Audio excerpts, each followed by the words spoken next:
Northern Territory Labor MPs have accused the country Liberal Party of demonising Aboriginal people over its opposition to an Indigenous Voice to Parliament. The CLP's parliamentary leader has described the criticism as gutter politics from a government that's desperate to hold on to power.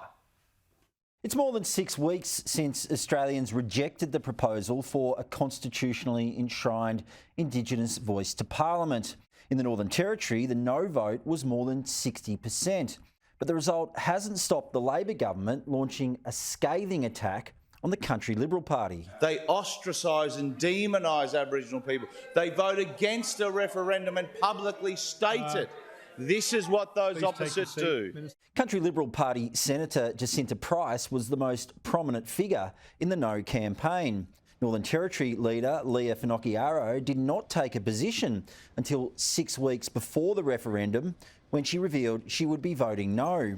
She says the government's attacks smack of desperation. Race politics is gutter politics. That is not what Territorians expect of their government, of ministers, of the Crown.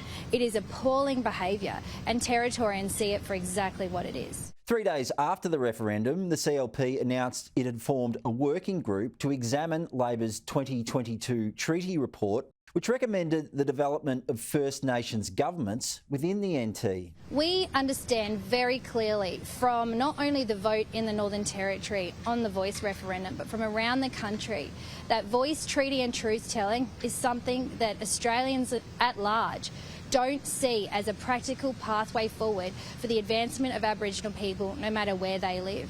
In Parliament, Labor used a series of questions asked by its Aboriginal backbenchers to attack the CLP over the issue. Labor backs a treaty.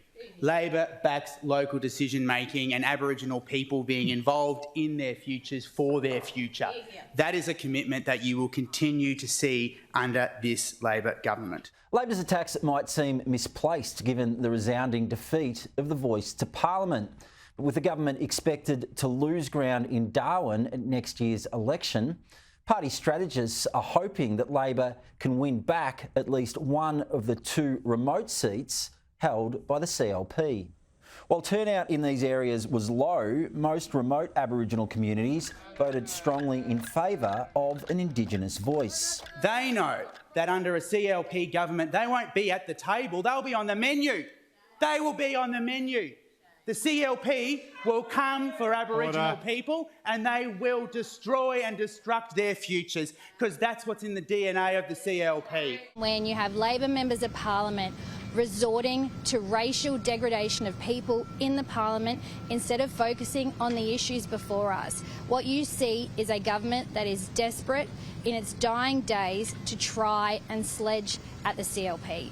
The election will be held on August 24. Matt Cunningham, Sky News, Darwin.